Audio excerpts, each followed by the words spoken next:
Olá, colaboradores Scansource! Você se lembra do treinamento no The Hub do módulo 1 de LGPD? Estudamos sobre os conceitos gerais de LGPD, como o que é um dado pessoal, quais são os agentes de tratamento e o titular de dados pessoais, os princípios de privacidade, os direitos dos titulares e como podem ser exercidos, bem como outras definições em relação às hipóteses legais, como consentimento, por exemplo. Você estudou e entendeu os conceitos teóricos muito importantes na proteção de dados.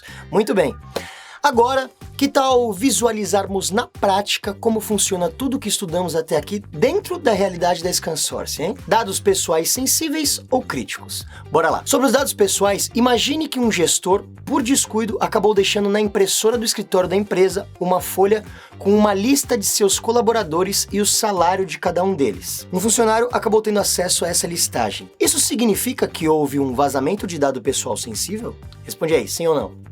Pois é, apesar de ser uma situação bem delicada e que precisa de alguns cuidados especiais, os dados de um salário não são sensíveis, já que não se enquadra na classificação que é dada pela LGPD.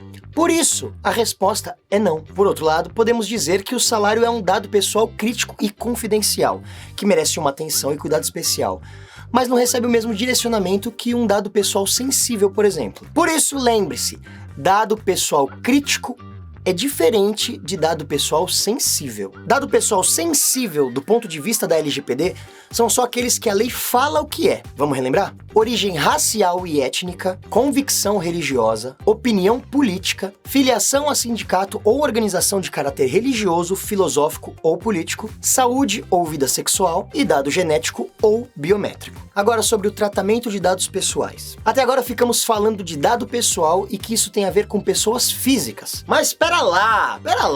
Por que devemos nos preocupar com proteção de dados pessoais, sendo que a Scansource trabalha apenas com empresas? Olha, por mais que a Scansource trabalhe essencialmente com empresas B2B, dados de representantes legais, sócios e colaboradores dos nossos clientes e parceiros podem ser compartilhados e, portanto, entram nessa classificação. Além disso, também tratamos dados de colaboradores da Scansource. Por esses motivos que devemos seguir as regras de privacidade mesmo assim. Lembrando que o tratamento de um dado pessoal é qualquer ação sobre um determinado dado. Pode ser coleta, produção, recepção, classificação, utilização, acesso, reprodução, transmissão, armazenamento, entre tantos outros. Bacana, né? Agora você também pode se considerar um super protetor dos dados pessoais. Sobre os agentes de tratamento. Então vamos lá. Vocês estão prontos para mais um teste de conhecimento? Vocês se lembram que lá no treinamento do módulo 1, estudamos um pouco sobre quem são os agentes de tratamento? Vou recapitular rapidinho aqui. O controlador é aquele quem decide sobre o tratamento dos dados pessoais. E o operador é quem faz o tratamento em nome e nas finalidades estipuladas pelo controlador. Ótimo, tudo bem. Mas como posso saber na prática quando a Scansource será a controladora ou a operadora na relação de tratamento de dados pessoais? É simples. Pense nos serviços de transportes contratados pela Scansource para a entrega de alguns produtos. Nessa relação entre a transportadora e a Scansource, poderá ocorrer um compartilhamento de dados, como o contato de representantes ou prepostos dos clientes da empresa para que a entrega seja feita. Nesse caso, você acha que a Scansource é o controlador ou operador desses dados pessoais compartilhados com a transportadora? O que você acha, hein? Operador ou controlador? Pois é, a Scansource será o controlador, já que ela é quem terá autoridade para determinar quais dados serão compartilhados, como e com qual finalidade a transportadora poderá tratar esses dados, não tendo a transportadora autonomia de decisão sobre como tratar esses dados. É importante refletir sobre a posição da Scansource na hora de fecharmos um contrato com os nossos clientes, parceiros e fornecedores para definir as responsabilidades de cada um. Esse caso foi só um exemplo e não é o único, mas fique tranquilo, sempre que precisar, nossa equipe do jurídico vai ajudá-lo a entender essas responsabilidades conforme surgir uma demanda sua. Agora sobre os princípios da privacidade. Vocês que são experts de privacidade, até aqui vimos na prática como funciona alguns dos conceitos de LGPD. Agora você está mais que preparado para entender como os princípios de privacidade são aplicados no seu dia a dia, hein? Eita, complicou, né? Mas quais são os princípios mesmo? Calma que eu vou te ajudar. Os princípios são aqueles que dão um motivo, um fundamento para o tratamento dos dados e também os adequam em conformidade com a LGPD. Eles são 4: a finalidade, a necessidade, a minimização e a adequação. Vamos imaginar a seguinte situação. Você está em um tribunal respondendo em um processo de dados pessoais e o juiz te questiona se na sua operação há tratamento de dados pessoais.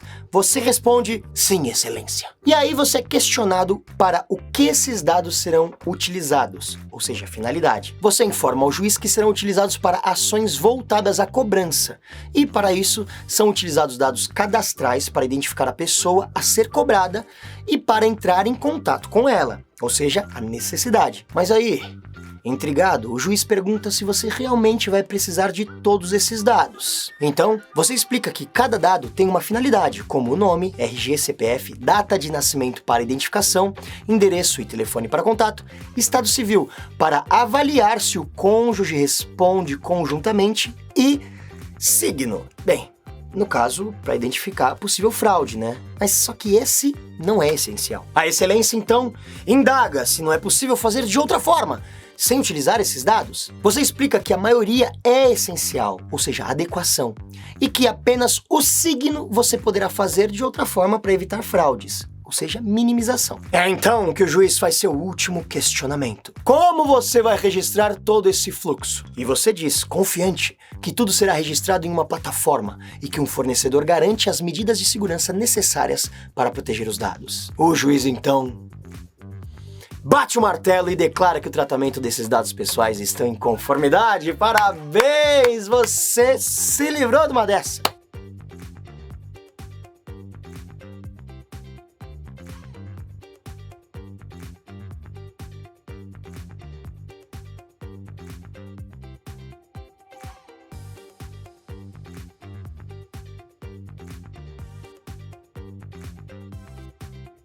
Você conseguiu ver agora, né?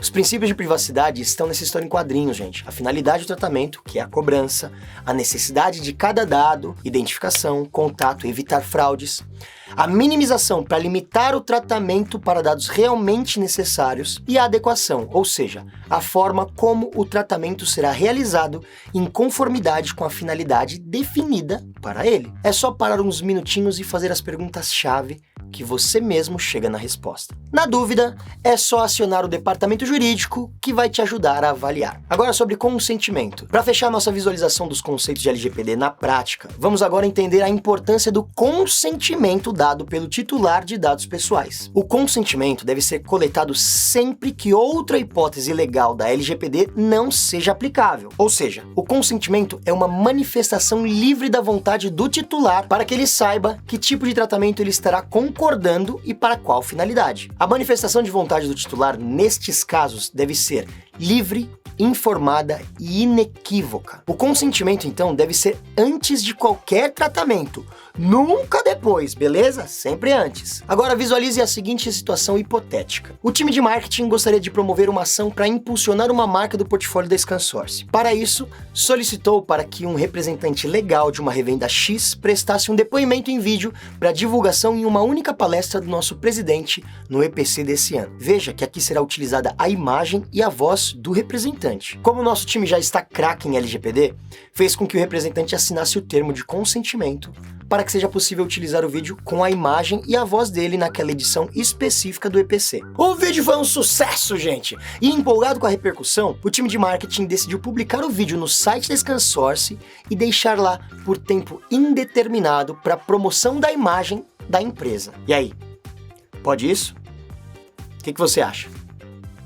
Pode ou não pode? A finalidade do uso dos dados do titular mudou, não mudou? Então o que precisa ser feito é entrar em contato com a pessoa novamente e pedir um novo consentimento para que a divulgação do vídeo possa se dar de forma pública. Olha só, agora sim, você agora é um expert em LGPD.